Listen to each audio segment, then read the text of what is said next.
Good evening. আজকে একটু ছুটি নিয়েছিলাম রেস্ট নেওয়ার জন্যে, কেন মানদেন্টে এত প্রেশার ছিল।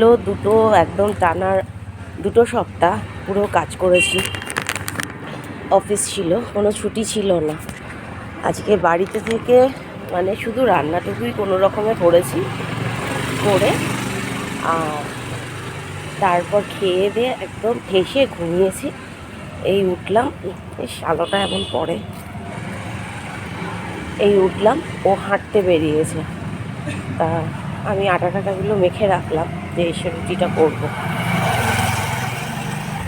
এবার বাবা হেঁটে গিয়ে তারপর রুটি করবো। তো চলুন দেখি কোথায় হাঁটছে, কী করছে, দেখা যাক। এখন আবার ও একাই বেরোচ্ছে, কোথায় হাঁটছে এক্ষুনি দেখলাম। ওমা এর মধ্যে কোথায় চলে গেছে। আমি যা ধীর গতিতে হাঁটছি ওর টিকিটিও পাচ্ছি না, কি স্পিডে হাঁটতে আরম্ভ করেছে, কতটা দূর এগিয়ে গেছে। তাহলে আমি একা ঘরে বসে কি করব? আমি একা ঘরে বসে কি করব ভাবলাম যে আমিও একটু হেঁটে আসি। আজকে মেয়েও বাড়িতে নেই, মানে মেয়ে কলেজ থেকে সব বোনেরা মিলে বললাম দিদির বাড়ি যাবে, ওখানে দেখুন আসছে।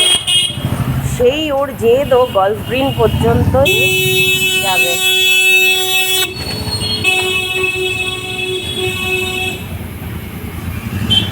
দেখতে পাচ্ছেন, মানে ও গল্ফ গ্রিন পর্যন্ত আসবে, তো গল্ফ গ্রিন পর্যন্তই আসবে। আমি বললাম মন্দির পর্যন্ত হাঁটো, আমি আসছি। তুমি এত দূর এলে কেন? তোমার তো গল্ফ গ্রিন পর্যন্ত আসার আমি পারমিশন দিইনি। আমি তো তোমাকে বলেছি যে হ্যাঁ আস্তে আস্তে হাঁটো, এবার তো আর তারা নেই। আমি তো তোমায় গল্ফ গ্রিন পর্যন্ত হাঁটার পারমিশন দিইনি। আমি তো তোমায় বললাম বড় হয়ে গেছে, ঠিক আছে। আমার টেনশনে আমি আর পা চলছে না, আমি কোথায় গেল অবস্থা দেখুন।